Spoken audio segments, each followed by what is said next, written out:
At the end of on level, year 1 in school, my CGPA was 1.63. Wow.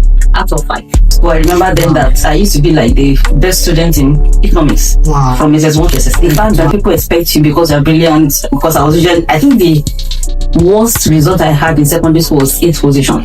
Wow. And that was just once. Wow. I was usually between second, third, fourth, and I eventually finished it. I think 3.01. Wow. Yeah.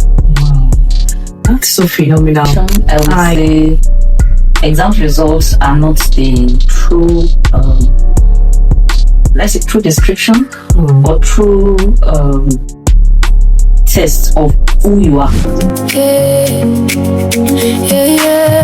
Every voice, every story, every heart deserves some hope. Conversation with SG, bringing consolation and encouragement. All right. You told me about a particular story. You had this very interesting CGPA 100 level while you were in university. Can you shed some more light on it? Okay, thank you very much for that question. So, at the end of 100 level, year 1 in school, my CGPA was 1.63. Wow. Out of 5. Wow. And I'd done 1 year of paid degree. So I moved into 100 level. And then first semester, I think I had 1 point something, I can't remember, but the cumulative CGPA at the end of 100 level was 1.63. And I went. I can imagine. Because I know, without any shadow of doubt, that I could have done way better. Like, way better.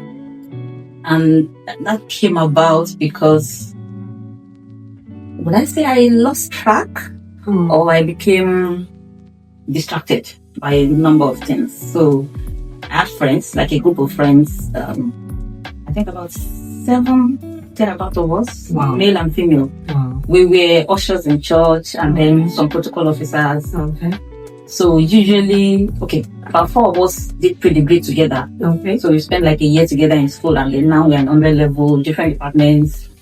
So usually, because the church was directly opposite my house, anytime there's service or we have a meeting in church, my house is the first point of call. Chill pace.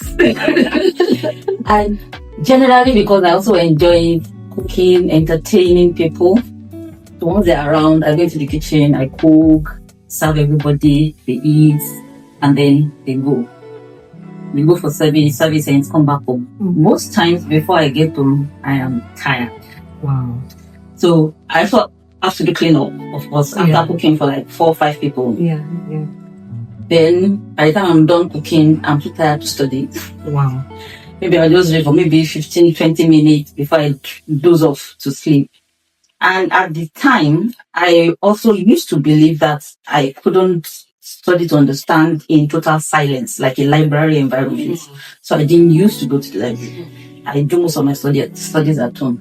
But when I saw that CGPA, thankfully one of my friends was my direct senior. He was in 200 level, I was in 100. Okay. So he saw me in school. The day I went to check my CGPA and I saw me crying. I was like, wow, what happened? What's going on? I was like, this is my CGPA. Now, the most painful part was because I had a carryover in my core course. That was a 4-unit course. And I knew it was going to be hectic, having to take that all over again in 200 level. But he encouraged me. As much as he encouraged me and all that, I was also contemplating several options. Like, you know how 100 level is. All your major 4-unit courses are in 100 level. Yes. And once you flop them, getting back to a really substantial CGPA is really difficult. Really tough, yeah. And I was like, okay, should I switch to BSAT? I made inquiries. What does it take? And all that. And what was your course? My course was industrial chemistry. Wow. I was in science. So what science? How would you move from ICH, industrial chemistry, to business admin? Okay. Because that's wild apart. It is wild apart, but I've learned that in a way, science students are able to cope easier when they switch to commercial. Okay. That's 1. 2, back in secondary school, I remember then that I used to be like the best student in economics. Wow. From SS1 to SS3. To the extent that I think when I was in SS3, maybe first term or so, the economics teacher actually came to my class to look for me. Because he couldn't believe I was a science student. Wow. So he had been talking in the staff room, and somebody was she's in science class, because the teacher knew me and my brother then. So I was like, no, I have to go and find her. What's she doing in science? So unfortunately, I stepped out. I think I went to the restroom. As I was coming back into the class, it was coming out, and then people were like, that's how. I was wondering, that is how what? And then he called me and was like, what are you doing in science class? I was looking at him like, sir, I don't understand, I'm a science student. He said, what are you doing in science class? I kept quiet. He said, because you've been the one taking us from SS1. Okay. So he said, consistently, you've been the best student in economics. I'm wondering what you're doing in science class instead of commercial. Wow. So that stuck with me. And the only reason I would say I didn't go to commercial class was because of accounting. Okay. So I had issues with accounting, and I was like, no, I'm not interested. I'll just go to science. And brilliant students were expected to go to science. There was that part. I understand that very well, very well, very well. So I didn't have the guidance. I didn't have anybody that could have said, there are brilliant students in commercial. There are brilliant students in arts. The fact that people expect you because you're brilliant, because I think the worst result I had in secondary school was 8th position. Wow. And that was just once. Wow. I was usually between second, third, fourth, fifth. Imagine that. From all through secondary school. So expectations were high. They were very high. So you go to science, you do all those pharmacy, medicine kind. Engineering was not my thing. So that was it then. So when the inquiry I was making was, okay, at least I'm good with economics. This admission shouldn't be so difficult. Let me see if I can switch. But from the inquiries, I learned that I was going to lose a year. I would have to start from 100 level all over again instead of going to 200 level. And then I began to think, how do I explain to my parents that don't? I've done 1 year of pre-degree. I've done 100 level. Now they expect that I'm going to 200 level, and then I'll go and tell them I'm still in 100 level. Wow. They won't understand. Yeah.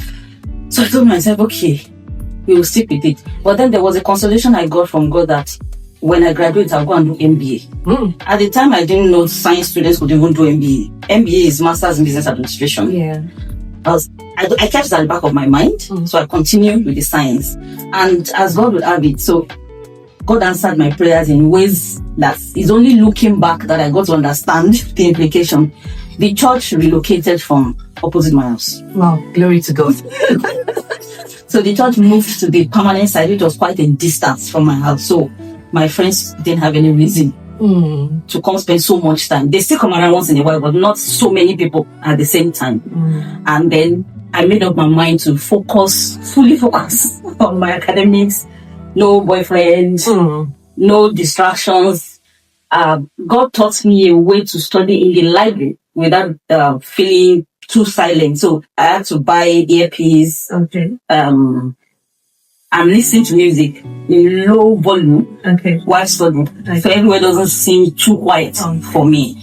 So I'll go to the library, especially when we are done with classes, preparing for exams. I'll go to the library from morning, study for maybe 3 hours, take a break, then go back. Then maybe I leave the school around 4 p.m., go home, rest, shower, and then I'll start in the nights, taking coffee. When coffee was still working for me, and then later switched to black tea and all that. So all through it, like, it's looking back now that I saw the end of God. And I remember one of the things I prayed about was, God, I know my 100 level is nothing to write home about, but whatever it is I can do to still make a CGPA of 3 point something, please teach me. And that would have been a very, very long chase, because really to move from 1.63 to 3 point something, we needed a lot of hard work. A whole lot of hard work. Yeah. But thankfully, God saw me through.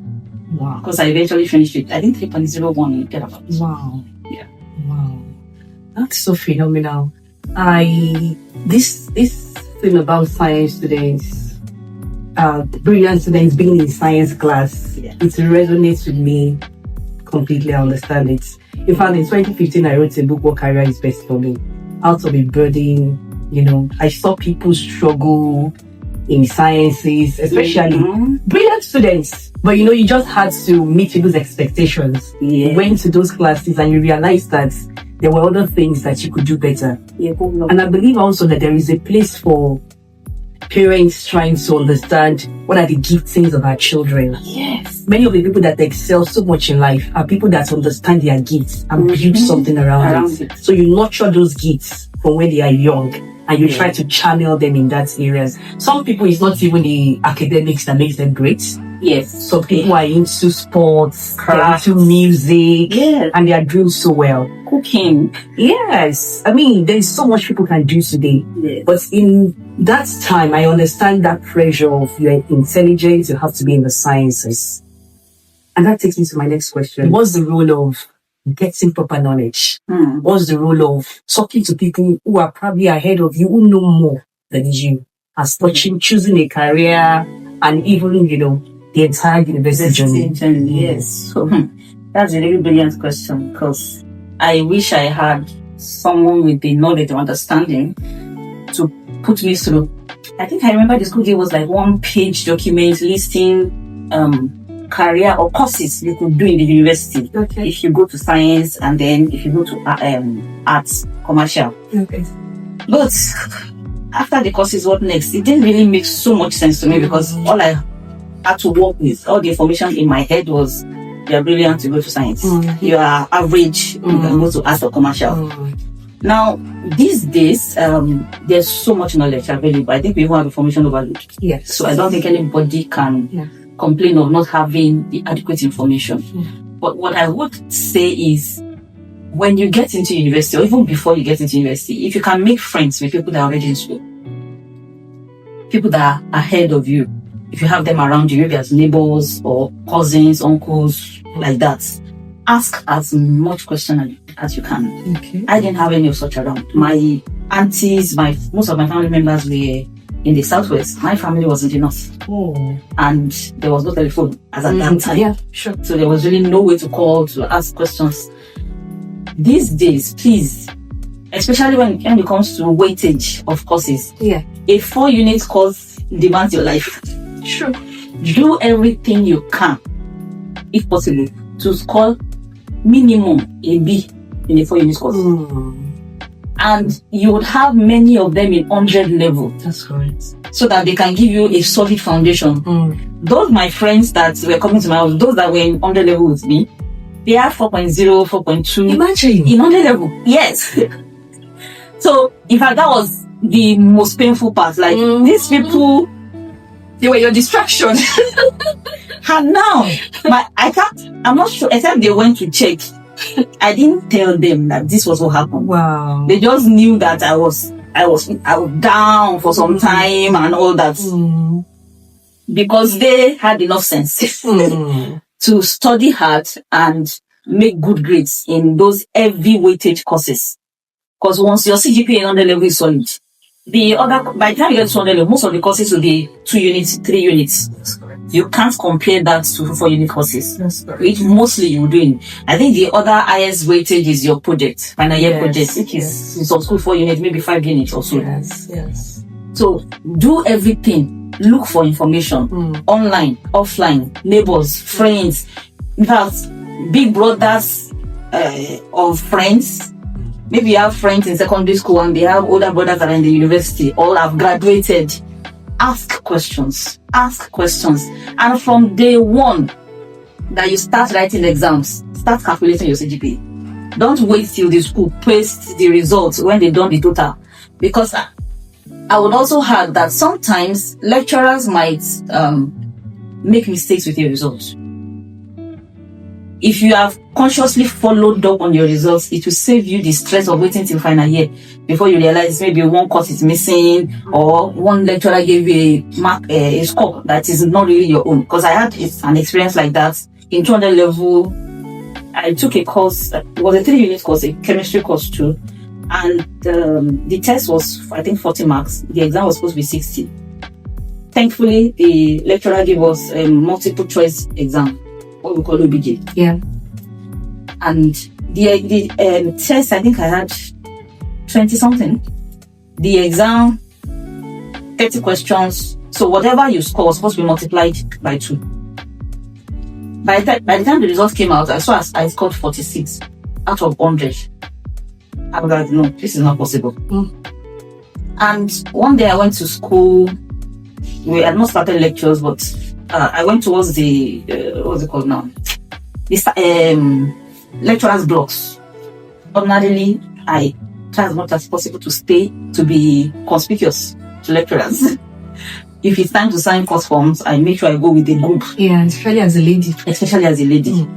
So, but I went towards there, and my spirit just said, go talk to the lecturer in charge of that course, because fortunately he was also our course advisor. Okay. But because of I don't want any lecturer to identify me or know my matric number. I don't want any issues. I didn't want to go. I went to class, came back. But my spirit kept saying, go meet this lecturer, tell him that you don't agree with the exam score. Eventually, I went. So he was coming out of his own office, and I met him by the door. Like, sir, I would like to see you briefly. He said, okay, what's the issue? He said, I saw my results. I scored this in the test. I saw this score in the exam. I don't quite agree with it. I think there was a mistake. He said, oh, really? Are you sure? I said, yes. He said, okay, come with me. So he went back into the office, brought out the scripts, asked for my matric number. I told him. He searched through, and then he brought it out. And he was like, oh. I kept quiet. He said, I'm sorry. I was like, sir? So apparently I scored 22 over 30. They were supposed to multiply it by 2 to make 44. Wow. In the exam alone. And then add it to the 20-something I scored in the test to make 60-something or close to 70. But they didn't. Wow. They just copied the 22 directly and added it. He said he would make the necessary corrections immediately. And right there, while I was still standing, he did the correction on the exam script, went to the HOD's office, told the secretaries this and this and this had happened, please correct the results on the master list before it's sent to send it and everything. He did all the correction and all that. And when I got back home, I kept thinking the little, I'm like, what if I had disobeyed? What if I had not? Because that day I wasn't really supposed to go to school. We were not having lectures. Okay. And ordinarily, I would just have stayed at home. So, if as a believer, you put in the work, the Holy Spirit is available to help you through it. Even where there are errors, where there are issues, it will guide you on how to go about it. I've heard cases of people saying they have missing script. None of my script missed. Even when I took a borrowed course in economics, in business admin, those departments should be very large. And so many people will say, they couldn't find the result, they have to take my script and all. All the general courses we took, my scripts never missed. My results never missed. Everything fine. And I started following it back to back to ensure that at least my CGPA is aligning, is growing gradually. And if I need to put in more work, what adjustments I need to make. That's what I would tell people. So what's your counsel to somebody who just failed an exam? Or somebody who just graduated with a really poor grade and is thinking, the job market is tough for it on its own. Having a third class, having a pass, will I ever make it in life? Is there room for me anywhere at the top anywhere? Or does it just mean that I would have to settle for whatever is available? Or somebody that is in 100 level, the first year in uni, and their CGPA is not making any sense, and they are discouraged. What would you say to them? To someone in that situation, I would say exam results are not the true, true description or true test of who you are as a person. Exam results don't define who you are, and it doesn't define the grace of God on your life, the plans and purposes of God on your life. I agreed we were supposed to put in the work, we didn't do that and all that. But at the end of the day, God doesn't give up on us. Now, if you're still in 100 level, there's still time. You still have an opportunity to make things right. You may not be able to make a first class. Let's be honest. No, even if you score A, is all true. Because the weightages wouldn't mostly be for unit courses anymore. Yeah. You might not be able to, but at least you can get close to it. You could still make a 2-1, I think.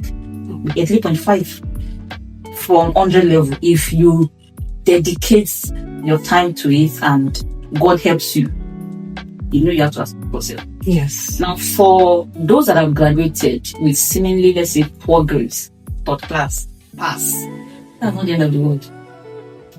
In fact, there's someone I follow on Twitter that still posts scholarship opportunities for people with third class.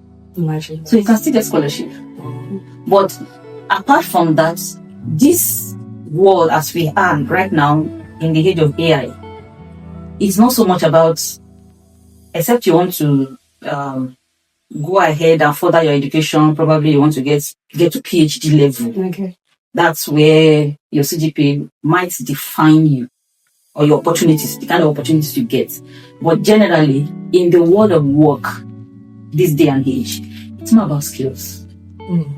No matter how poor your grades are, I'm sure you're good at something. There will be one or two skills that you have that you can brush up with AI and become very good at.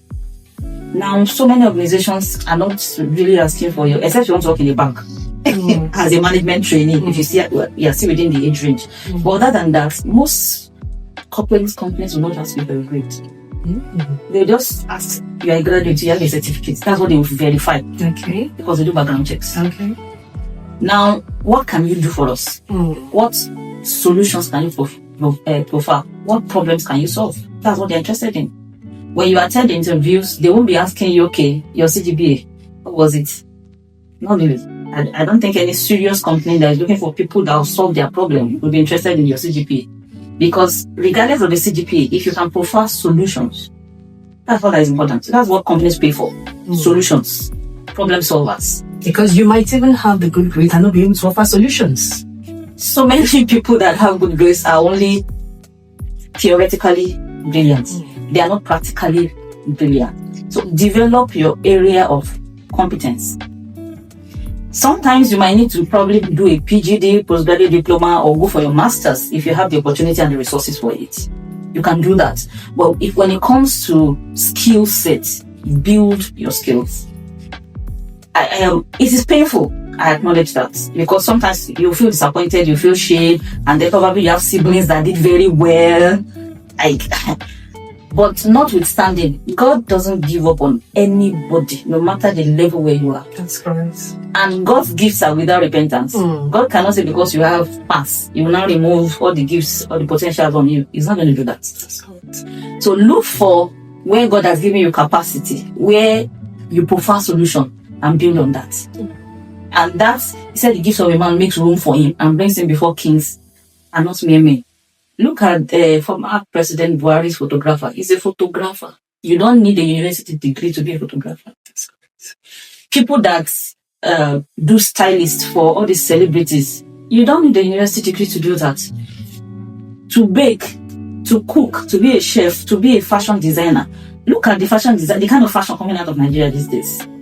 Your university degree is irrelevant when it comes to skills. So find your area of skills and build it to expert level. And doors will open for you as long as you are working in line with directions and promptings and whatever God is telling you to do.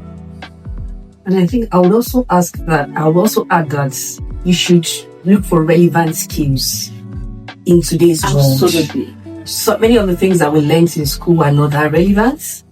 So whatever skills you have, let it be what is in high demand. You talked a lot about AI. Everything today is AI. Yes. What can you do that people are placing a demand for?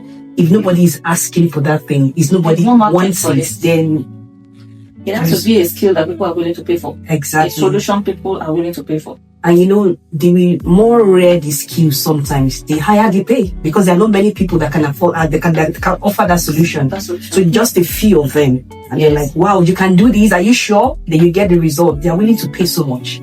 So whatever level you are in, if you are in 100 level, you just finished, or you're in uni and you're looking at your CGPA and it looks like you're not going to graduate to a good grade, it's not the end of the world. Not at all. Start doing your findings, acquire quality skills, and are relevant in today's world. When you have that, when you step out, you will have so many opportunities at your beck and call. And if you're a graduate already, and it looks like you're getting a rejection everywhere, sit down. What can I do? What can I learn? By the time you hone those skills, you'll be in very high demand. Yes. I'm going to ask you this question about building a career as a believer in today's world. You're a lady, you hear a lot of things happen in the corporate world. Many times you say you have to rub my back, I rub your back, many things. You give something to get something in the corporate world. And a believer, whether a man or a woman, but for women particularly, how easy is it, or how challenging is it, or how possible is it to rise in the career ladder as a believer who would not compromise, who will stand for Christ? Yes. What is required? That's a really beautiful question, and I'm glad you asked. Because from how the society had been all the while, if you look at the movies you were seeing while growing up, you see bosses frustrating female employees because they wanted something and the employee. So I would say I had that fear to get into the career corporate world. But one thing I know God has helped me with is the way I am, I look for opportunity to solve problems. I would say I'm naturally a problem solver. And I graduated 2007, served. I actually started working in the corporate world. Okay, so at the point I was managing my parents' business and then finished MBA, got into the career space since 2014 till now. And I started out as what people say is an intern. Then. And now I'm a senior manager. Wow. And throughout in a multinational organization, we need to put that. Because I told God, like, if you are going to the corporate world, it has to be multinational. I don't like stress. Especially seeing where God brought you from that CGPA. Thank you. And now you're a senior manager in a multinational organization. It tells someone that there is hope for them. There is a lot of hope. Please let me repeat that. There's a lot of hope. Yeah. So, and within that period, I would say I've worked with, all my bosses have been men. Throughout the 12 years I've been in corporate space, all my bosses have been men. And it's not like, okay, it's just maybe because they're all Yorubas. No. My first boss was an Indian, followed by a Yoruba guy, an Igbo guy, and now somebody from the South. Okay.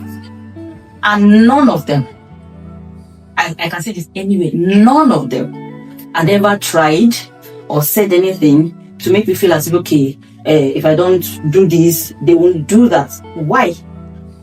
One of the things I've realized is I put value first.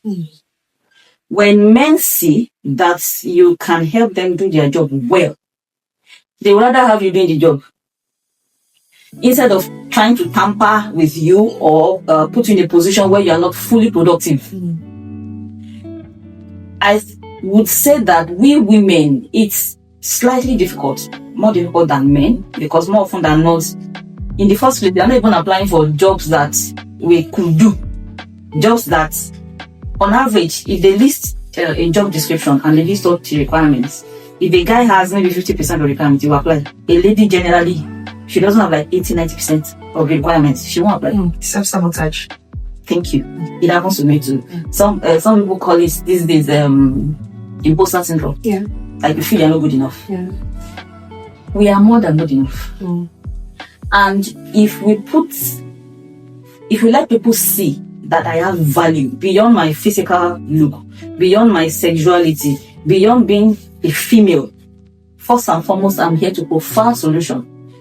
A sensible man would ask for the solutions you're able to provide instead of trying to take you to bed or something like that. And then, because he wants to get result on his own job. Thank you. So if you're bringing in value, rather take the value. Take the value for somebody who else outside whatever it is he wants to do with. Now, there's also the place of God, I must say. Yeah. Because I remember then back in school, in 100, was it better? So we had a lecturer in the department that everybody knows they call him Oshomo. I don't know how to translate that in English. But basically it means a womanizer. Wow. And I would have to take his course from 200 level to 400. I wanted to specialize in analytical chemistry, and he was number one lecturer in analytical chemistry in my department. And I remember telling God, I think around on the 300 level first semester, when we know, okay, we are going to go for projects, we start assigning project topics and everything. I'm like, God, I want to specialize in analytical chemistry, but I do not want this lecturer. I don't know how you're going to do it, but please find a solution. What am I trying to say? God can remove people. That's my whole point of the story. When somebody is trying to frustrate your destiny, somebody is trying to frustrate your career, you can bring them out. But first and foremost, you put in the work. Don't go to work trying to seduce or having an air of seduction or flirtation when you're going to work. I'm not saying don't dress good. Please, look good, dress professionally, but put value first. After putting value first, if a man is now trying to be unreasonable, then you take him to the altar.